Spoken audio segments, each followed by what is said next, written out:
অসম চাহ জনগোষ্ঠী জেলা যুৱ ছাত্ৰ পৰিষদৰ ৬ষ্ঠতম কেন্দ্ৰীয় প্ৰতিষ্ঠা দিৱসৰ প্ৰথম কাৰ্যসূচী আমি আগবঢ়াবলৈ থিয় হৈছো। গতিকে প্ৰতিষ্ঠাৰ একেবাৰে পতাকা উত্তোলন কৰাৰ পূৰ্বে আমি আমাৰ অসম চাহ জনগোষ্ঠী জেলা যুৱ ছাত্ৰ পৰিষদৰ কেন্দ্ৰীয় সন্মানীয় সভাপতি ডাঙৰীয়া আছে, তেখেতক আমি উদযাপন সমিতিক এখন ফুলন গামোচাৰে আদৰণি জনাবলৈ বিচাৰিছো। অসম চাহ জনগোষ্ঠী জেলা যুৱ ছাত্ৰ পৰিষদৰ কেন্দ্ৰীয় সন্মানীয় সভাপতি হুছেইন ডাঙৰীয়া আছে, তেখেতক এখন ফুলন গামোচাৰে আদৰণি জনাব জাকিলে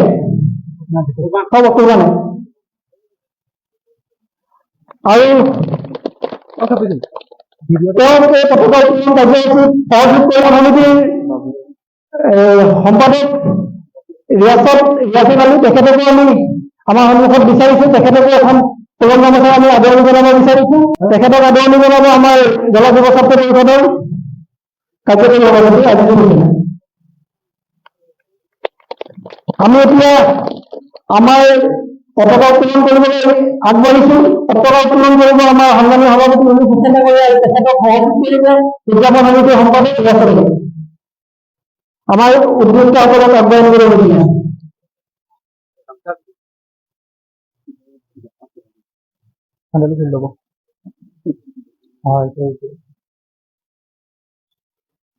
ভিডিঅ' কৈছে হয়।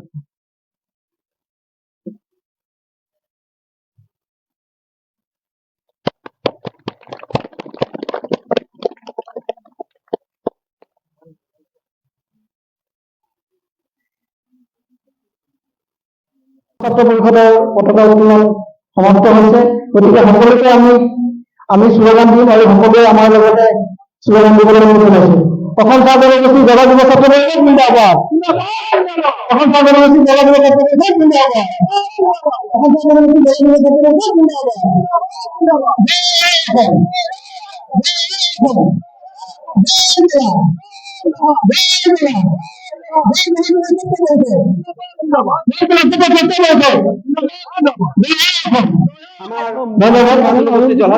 পৰিষদৰ কেন্দ্ৰীয় সম্পাদক আমাৰ মাজত উপস্থিত আছে মহম্মদ জিতু আহমেদ ডাঙৰীয়া, তেখেত স্মৃতি তৰ্পণ কৰিব।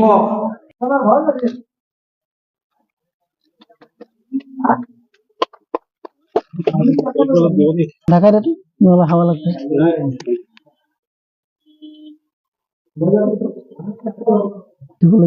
পাই যায়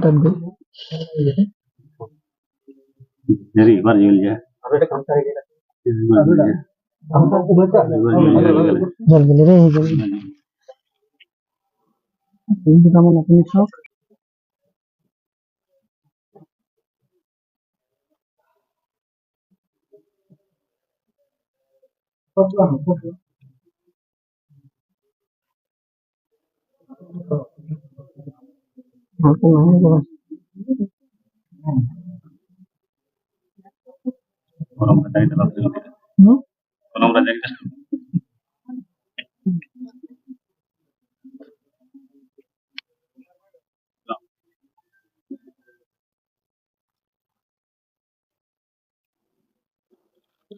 আগবাঢ়িব বিচাৰিছো আৰু তৃতীয় কাৰ্যসূচী হৈছে বৃক্ষৰোপণ। অসম চাহ জনগোষ্ঠী জেলা যুৱ ছাত্ৰ পৰিষদৰ তৃতীয় কাৰ্যসূচী মতে বৃক্ষৰোপণ কৰিব লৈছো আৰু বৃক্ষৰোপণ আমি উদযাপন সমিতিৰ সভাপতি মহম্মদ আমিনুল হুছেইন ডাঙৰীয়া কৰিব আৰু এই সুযোগতে আমি তেখেতক আমি আমাৰ উদযাপন সমিতিৰ তৰফৰ পৰা এখনি ফুলান গামোচাৰে আদৰণি জনাব বিচাৰিছো আৰু আদৰণি জনাব আমাৰ জিলা সমিতিৰ জাকিৰ হুছেইন।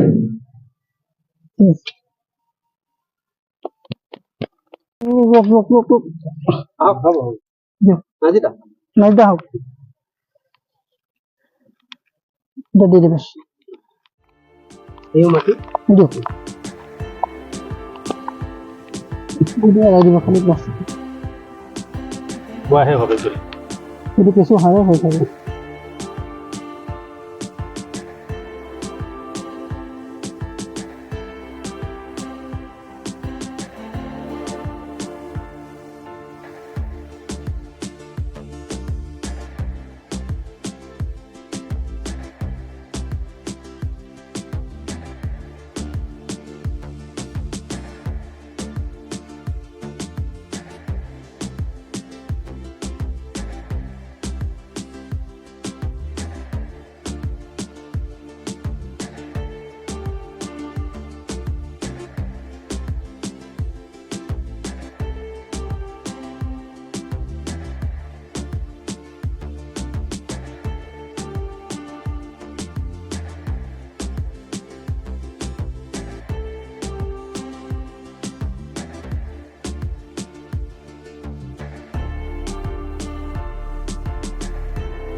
এইটো 1901 আপোনাৰ সেন্সাস হৈছিল 1902 চনত এই প্ৰকাশ পাইছিল আৰু জবা যেতিয়া আছিল 1901 চনত 1734 অসম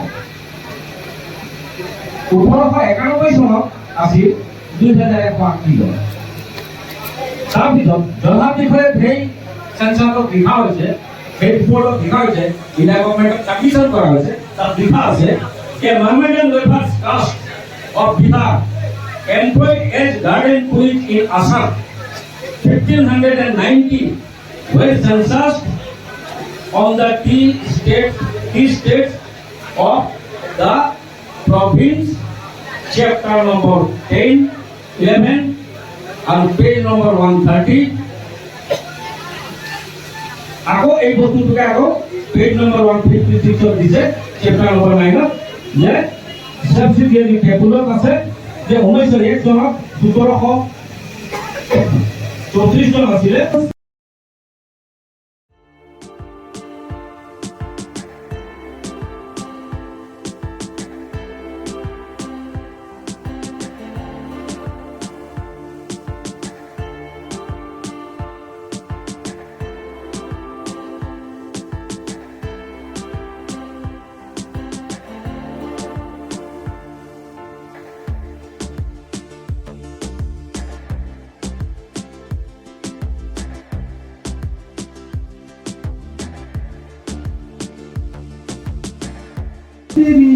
নিচে চাগাছের মাঝে মাঝে ঘন শিরিষ নিচে চাগাছের মাঝে মাঝে হাড় ভাঙা কাম করি কত যতনে হায় রে শিরিষ তোর কথা জানে কজনে হাড় ভাঙা কাম করি কত যতনে হায় রে শিরিষ তোর কথা জানে কজনে ধূপ কি বরখন ছায়া বিছি সারাখন ধূপ কি বরখন ছায়া বিছি সারাখন মরম দিয়ে কি পাইলি তোর জীবনে হায় রে শিরিষ তোর কথা জানে কজনে মরম দিয়ে কি পাইলি তোর জীবনে হায় রে শিরিষ তোর কথা জানে কজনে ঘন শিরিষ নিচে চা গাছের মাঝে মাঝে হাড় ভাঙা কাম করি কত যতনে হায় রে শিরিষ তোর কথা জানে কজনে হায় রে শিরিষ তোর কথা জানে কজনে ধূপ কি বরখন ছায়া বিছি সারাখন ধূপ কি বরখন ছায়া বিছি সারাখন মরম দিয়ে কি পাইলি তোর জীবনে হায় রে শিরিষ তোর কথা জানে কজনে মরম দিয়ে কি পাইলি তোর জীবনে হায় রে শিরিষ তোর কথা জানে কজনে অসমখন ফলাবামা আছিলে ক'ৰবাত দহ আছিলে বহুত বহুত বাম আছিলে ক'ৰবাত আছিলে টিঘা আছিলে গাধা আছিলে টিপা আছিলে মানুহবিলাকক কি কৰিলে প্ৰথমতেতো আমাৰ এই কি বুলি কয় যোৰহাটতে সৰু সুৰা বাগান খুলিছিলে পাছত দেখিলে টিঘা মাটি আছে কাটিব লাগিব সমান কৰিব লাগিব তেতিয়াহে বাগান বনিব নহয় জানো সেইকাৰণে মানুহবিলাকক কি কৰিলে এই নালা ঢিপা গাধা চব সমান কৰিবলৈ ক'লে সেইকাৰণে গানত কৈছে অহ গাধা ঢিপা কৰ নিচামা গাঢ়া দীপা করলি সামা बनाई देली हमरा सोनार हो आसाम गाढ़ा दीपा करली आसाम गाढ़ा दीपा करली सामान बनाई देली हमरा सोनार हो आसाम धन्यवाद। আমি অসম চাহ জনগোষ্ঠী জলহা যুৱ ছাত্ৰ পৰিষদৰ 6 সংখ্যক কেন্দ্ৰীয় প্ৰতিষ্ঠা দিৱস আমি এই তিনিচুকীয়া জিলাৰ পানীতোলা বাগবাৰী অঞ্চলত অনুষ্ঠিত কৰিলোঁ। আমাৰ সংগঠন 2018 চনৰ 26 আগষ্ট তাৰিখে শিৱসাগৰ জিলা নাজিৰা MC ক্লাবত জন্মগ্ৰহণ কৰিছিলে। আজি 6 বছৰ অতিক্ৰম কৰিছে। আমাৰ অসম চাহ জনগোষ্ঠী জলহা যুৱ ছাত্ৰ পৰিষদ কেন্দ্ৰীয় সমিতিয়ে আৰু বিভিন্ন জিলা সমিতি বা আঞ্চলিক সমিতি শাখা সমিতি সকলোখিনি মিলি আপোচবিহীনভাৱে আমি সংগ্ৰাম কৰি আহিছোঁ। জাতিৰ হকে আমি কাম কৰি আহিছোঁ, জাতিৰ হকে মাত মাতি আহিছোঁ আৰু সেই অনুপাতে আমি ভৱিষ্যতলৈ ভৱিষ্যতে আমি জাতিৰ হকে মাত মাতি যাম, জাতিৰ হকে আমি কাম কৰি যাম। আৰু এটা কথা স্পষ্ট কৰিব বিচাৰিছোঁ যে আজিৰ প্ৰেক্ষাপটত আজিৰ সময়ত আপোনালোকে জানে যে অসমত ধৰ্ষণ, অপৰাধ বা অপহৰণ তেনেকুৱা অপৰাধমূলক বহুতো কাৰ্য হ'বলৈ লৈছে, সঘনাই হ'বলৈ লৈছে। গতিকে আমি আমাৰ মানুহখিনিক আমি যাতে সেই কাৰ্যৰ পৰা আঁতৰাই ৰাখিব পাৰোঁ বা সেই কাৰ্যৰ পৰা আমি বচাই ৰাখিব পাৰোঁ, তাৰ কাৰণে আমি ইতিমধ্যে তেখেতসকলক আমি জনাই দিছোঁ যাতে মানুহখিনি সেই বিষয়বস্তুবিলাকৰ পৰা যাতে আঁতৰি থাকে, তাৰ কাৰণে আমি সকলোকে আহ্বান জনাইছোঁ। আৰু এটা কথা স্পষ্ট কৰিব বিচাৰিছোঁ যে অপৰাধীয়ে হওক, অপৰাধৰ কোনো ধৰ্ম নাই, অপৰাধীৰ কোনো ধৰ্ম নাই। অপৰাধী যিয়ে ধৰ্মৰ নহওক, অপৰাধীক কঠোৰতকৈ কঠোৰ ব্যৱস্থা গ্ৰহণ কৰিবৰ কাৰণে আমি চৰকাৰক ইতিমধ্যে আমি আহ্বান জনাইছোঁ আৰু আহ্বান জনাম আমি চৰকাৰক লিখিতভাৱে জনাম যে চৰকাৰে অসমৰ মাননীয় মুখ্যমন্ত্ৰী মহোদয়ে কঠোৰতকৈ কঠোৰ শাস্তি ব্যৱস্থা কৰক। গৃহ বিভাগে আৰক্ষী প্ৰশাসন আছে, গতিকে কঠোৰতকৈ কঠোৰ ব্যৱস্থা গ্ৰহণ কৰে, তাৰ কাৰণে আমি তেখেতসকলক আমি আহ্বান জনাইছোঁ। লগতে আমি এটা কথা স্পষ্ট কৰি দিছোঁ যে আমি আজি খুব কম সময়ৰ ভিতৰতে চৰকাৰে আমাক গঠন কৰি দিছে যে প্ৰতিটো জিলাত খিলঞ্জীয়া মুছলমানৰ গৰীয়ামৰীয়া দেশী চাহ জনগোষ্ঠী জনাৰ চৰাইসকলক লৈ এটা আৰ্থ সামাজিক পৰিয়ালৰ কাম কৰিবৰ কাৰণে কমিটি, চৰকাৰী কমিটি জিলা লেভেলত গঠন কৰিছে। এই কমিটিখিনিৰ কাম ইতিমধ্যে আৰম্ভ কৰিছে বুলি ক'ব লাগিব। গতিকে এই চৰকাৰী জৰীপ যিটো আৰ্থ সামাজিক জৰীপ যিটো হ'ব, এই জৰীপৰ কাৰণে আমি ৰাইজক আহ্বান জনাইছোঁ যাতে এই জৰীপত কোনো এজন ব্যক্তি বা কোনো এটা পৰিয়াল যাতে বাদ পৰি নাযায়, তাৰ কাৰণে আমি ৰাইজক আহ্বান জনাইছোঁ। আৰু এই জৰীপত যাতে শুদ্ধ এখন তালিকা প্ৰস্তুত হয় আৰু সেই শুদ্ধ তালিকাখন আমি চৰকাৰৰ হাতত গতাব পাৰোঁ বা দিব পাৰোঁ, তাৰ কাৰণে আমি ব্যৱস্থা ইতিমধ্যে গ্ৰহণ কৰিছোঁ। ধন্যবাদ। জনগোষ্ঠী শব্দটো কাটি দিয়া হৈছে, সেইটো অসম চৰকাৰৰ এইখন আয়োগে গোটেই ভাল কাম কৰা নাই। এই কামটো আমি প্ৰতিবাদ কৰিছোঁ আৰু মই যেতিয়া জানিছোঁ ইতিমধ্যে ইয়াৰ ওপৰত এটা গোচৰ হৈছে। গতিকে আজিৰ সভাত মই তেওঁলোকক কৈছোঁ যে গোচৰটো চলি আছে, আলোচনা কৰি সেইটো national commission of backward class এই কথা হ'ব লাগে। চাহ জনগোষ্ঠী জলহা সমাজৰ যিটো নীতি নিয়ম, তেওঁলোকে চাহ জনগোষ্ঠী হিচাপে তেওঁলোকে সংখ্যালঘু হ'ব পাৰে বা ইছলাম ধৰ্মাৱলম্বী হ'ব পাৰে, কিন্তু তেওঁলোকৰ নীতি নিয়মবোৰ, তেওঁলোকৰ ৰহন চহনবোৰ একদম চাহ বাগানৰ চাহ শ্ৰমিকৰ নিচিনা বা চাহ জনগোষ্ঠীৰ নিচিনা। আপুনি এই বিষয়ত কি এইটো হয়। মই OBC সন্মিলনৰ লগত জড়িত 1966 চনৰ পৰা। মোৰ জন্ম চাহ বাগানৰ লগত মোৰ আৰু সম্পৰ্ক আছে। এতিয়া আমি কিছুমান কথা ক'বলৈ বেয়া হয়, এইটো কি কাৰণে কৈছে বাৰু চৰকাৰে? কি কাৰণে কৈছে এই অৰ্থটো মই বুজি পোৱা নাই।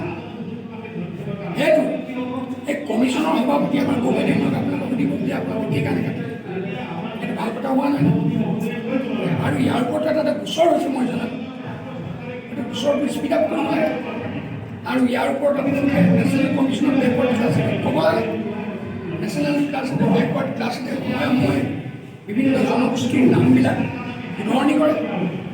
এনেকৈ আগতে কোচ আছিল, কিছুমানে কোচ লেখে, কিছুমানে ৰাজবংশী লেখে।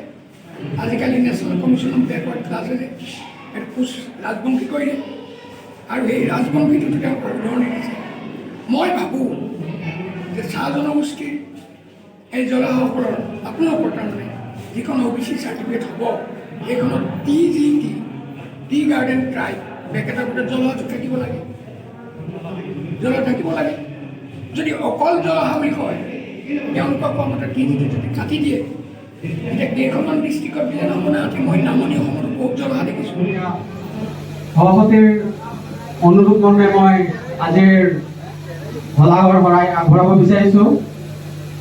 সন্মানীয় আজিৰ অসম চাহ জনগোষ্ঠী জলাযুৱ ছাত্ৰ পৰিষদৰ কেন্দ্ৰীয় সমিতিৰ প্ৰতিষ্ঠা দিৱসৰ লগত সংগতি ৰাখি মুকলি সভাৰ সভাপতিত্ব কৰা মহম্মদ আজিজুল হুছেইন ছাহ ডাঙৰীয়া, প্ৰমুখে আমাৰ কেন্দ্ৰীয় সমিতিৰ সভাপতি ইউনুছ হুছেইন ডাঙৰীয়া, লগতে আমাৰ কেন্দ্ৰীয় সমিতিৰ সম্পাদক জিতু আহমেদ ডাঙৰীয়া, লগতে আমাৰ কেন্দ্ৰীয় সমিতিৰ কেইবাজনো বিষয়ববীয়া উপস্থিত আছে। আমি সকলোকে একেলগত আমাৰ এই সভাত উপস্থিত হৈ আমাৰ এই সভাখন সফল কৰাৰ ক্ষেত্ৰত যি অৰিহণা যোগালে তেখেতসকলক সকলোকে আমি এই উদযাপন সমিতিৰ তৰফৰ পৰা আমি ভলাঘৰ শৰাই আগবঢ়াইছোঁ, লগতে ধন্যবাদো জ্ঞাপন কৰিছোঁ। আমি বিশেষকৈ এই সভাখন অনুষ্ঠিত কৰিবৰ কাৰণে আমাৰ বাগবাৰী ৰাইজৰ সহায় সহযোগ আমি ধন্যবাদ জ্ঞাপন কৰিবই লাগিব। তেখেতসকলৰ ইয়াত হাতে কামে লাগি দিয়াৰ লগতে আৰ্থিকভাৱে যি সহায় সহযোগ কৰিলে সেইবাবে আমি উদযাপন সমিতিৰ তৰফৰ পৰা লগতে আমাৰ কেন্দ্ৰীয় সমিতিৰ তৰফৰ পৰা তেওঁলোকক সকলোকে আমি ধন্যবাদ জ্ঞাপন কৰিছোঁ, লগতে ভলাঘৰ শৰাই আগবঢ়াইছোঁ। আমি ভলাঘৰ শৰাই আগবঢ়াব বিচাৰিছোঁ। আমাৰ মাজত আমি আমন্ত্ৰণ কৰি অনা আমাৰ গৰিয়ামৰীয়া দেশী জাতীয় পৰিষদৰ লগতে আমাৰ গৰিয়া জাতীয় পৰিষদৰ বিষয়ববীয়াসকল আমাৰ মাজত উপস্থিত হৈ তেখেতসকল বহুমূলীয়া মন্তব্য আগবঢ়ালে। তেখেতসকলকো এই বহুমূলীয়া মন্তব্যৰ বাবে ধন্যবাদো ভলাঘৰ শৰাই আগবঢ়াইছোঁ। ভলাঘৰ শৰাই আগবঢ়াব বিচাৰিছোঁ আমাৰ কেন্দ্ৰীয় সমিতিৰ অন্তৰ্ভুক্ত কেইবাখন জিলাৰ আমাৰ প্ৰতিনিধি আমাৰ মাজত উপস্থিত হৈছে। তেখেতসকলকো আমি এই সুযোগতে ভলাঘৰ শৰাই আৰু ধন্যবাদ জ্ঞাপন কৰিছোঁ। ভলাঘৰ শৰাই আৰু আগবঢ়াব বিচাৰিছোঁ। আমাৰ এই সভাখন অনুষ্ঠিত কৰিবৰ কাৰণে বিভিন্নজনে নিজৰ কষ্ট কৰা টকা পইচা আৰ্থিক অনুদান দি আমাৰ এই সভাখন সফল কৰাত যি অৰিহণা যোগালে তেখেতসকলক আমি ধন্যবাদ জ্ঞাপন কৰিছোঁ। আমাৰ এই উদযাপন সমিতিৰ বিশেষকৈ আমাৰ এই উদযাপন সমিতিৰ সভাপতি তথা আমাৰ এই বাগবাৰী অঞ্চলৰ গাঁও প্ৰধান আমিৰুল হুছেইন চাহাবক তেখেতৰ বহুমূলীয়া পৰামৰ্শ আৰু দিহা পৰামৰ্শ লগতে সহায় সহযোগৰ অবিহনে আমি এই সভাখন সফল কৰাত ব্যৰ্থ হ'লেহেঁতেন। গতিকে এই সুযোগতে তেখেতকো ধন্যবাদ আৰু ভলাঘৰ শৰাই আগবঢ়াইছোঁ। আমি ভলাঘৰ শৰাই আগবঢ়াব বিচাৰিছোঁ আমাৰ ৰিয়াছত হুছেইন চাহাব, তেখেত এই উদযাপন সমিতিৰ সম্পাদক। তেখেতৰ বহুমূলীয়া ইয়াত কষ্ট লগতে তেওঁৰ দিহা পৰামৰ্শ লগতে তেওঁ হাতে কামে যি কষ্ট কৰি আৰু আমাক এই সভাখন অনুষ্ঠিত কৰাত বা সভাখন সফল কৰাত অৰিহণা যোগালে বা সহায় কৰিলে তেখেতসকলক এই সুযোগতে ধন্যবাদ আৰু ভলাঘৰ শৰাই আগবঢ়াইছোঁ। আৰু সকলো ৰাইজ যিসকল ৰাইজ আমাৰ মাজত উপস্থিত হয় বিভিন্ন জিলাৰ পৰা আহি ইয়াত উপস্থিত হ'লে নিজৰ কাম এৰি পিনে সকলোকে এই সুযোগতে সকলোকে ধন্যবাদ জ্ঞাপন কৰিছোঁ আৰু ভলাঘৰ শৰাই আগবঢ়াইছোঁ। আমি বিশেষকৈ আমাৰ কেইবাজন বিশিষ্ট ব্যক্তি আমি আমন্ত্ৰণ কৰিছিলোঁ। তেখেতসকল সকলোৱে উপস্থিত হ'ব নোৱাৰিলে। যিকোনো হওক যিসকল উপস্থিত হ'ল বিশেষকৈ আমাৰ গোলাম ৰচুল চাহাব তেখেতৰ বহুমূলীয়া মন্তব্য আগবঢ়ালে। এই সুযোগতে তেখেতকো ধন্যবাদ আৰু ভলাঘৰ শৰাই আগবঢ়াইছোঁ। আমি ভলাঘৰ শৰাই আগবঢ়াব বিচাৰিছোঁ আমাৰ কেন্দ্ৰীয় সমিতিৰ সকলো নেতৃত্ববৃন্দ, প্ৰতিটো জিলাৰ নেতৃত্ববৃন্দ আৰু আমাৰ বিশেষকৈ পানীতোলা আঞ্চলিক কমিটিৰ সকলো সদস্যকে এই সুযোগতে ধন্যবাদ জ্ঞাপন কৰিছোঁ আৰু বিশেষকৈ বাগবাৰী ৰাইজক ধন্যবাদ জ্ঞাপন কৰিছোঁ আমাৰ এই সভাখন সফল কৰাত সহায় কৰিলে। আৰু বিশেষ আৰু নকওঁ আৰু কাৰোবাৰ যদি নাম ক'বলৈ থাকি গৈছিল বা কাৰোবাৰ আমাৰ এই সভাত আমি যিমান পৰা যায় আমি চেষ্টা কৰিছিলোঁ সকলোকে সন্মান দিবৰ কাৰণে তথাপি দুই এজন থাকি যাব পাৰে সেইবাবে আমি ক্ষমা প্ৰাৰ্থনা যদি কাৰোবাৰ থাকি গৈছে আমি পৰৱৰ্তী ক্ষেত্ৰত তেখেতসকলক আমি এই সন্মানটো যাচিবৰ কাৰণে চেষ্টা কৰিম আৰু আমাক দিহা পৰামৰ্শ দিব আঙুলিয়াই দিব আমাৰ ভুলবিলাক ক'ত কি হৈছে আৰু আপোনালোকৰ দিহা পৰামৰ্শই আমাৰ সেইবিলাক আমি আশীৰ্বাদ হিচাপে গ্ৰহণ কৰিম আৰু আমি সেই আপোনালোকৰ মতে চলিবলৈ চেষ্টা কৰিম আমাৰ ৰাইজৰ সহযোগ থাকিলে আমাৰ সংগঠনটো বা আমি এই সংগঠন সফলভাৱে চলাই যাবৰ কাৰণে চেষ্টা কৰিম আৰু এই আমি ইমান দিন প্ৰায় 6 বছৰ কাল আমি সমাজটোৰ কাৰণে যথেষ্ট কাম কৰিছোঁ আৰু বহুতখিনি কৰিব আছে আৰু আপোনালোকৰ সহযোগ আমাক লাগিবই আৰু কামনা কৰিছোঁ আপোনালোকৰ সহযোগ কৰিবই লাগিব আৰু বিশেষ নকওঁ ইয়াকে কৈ মোৰ হলাগৰ হৰাই মন্তব্য সামৰি মাৰিছোঁ ধন্যবাদ।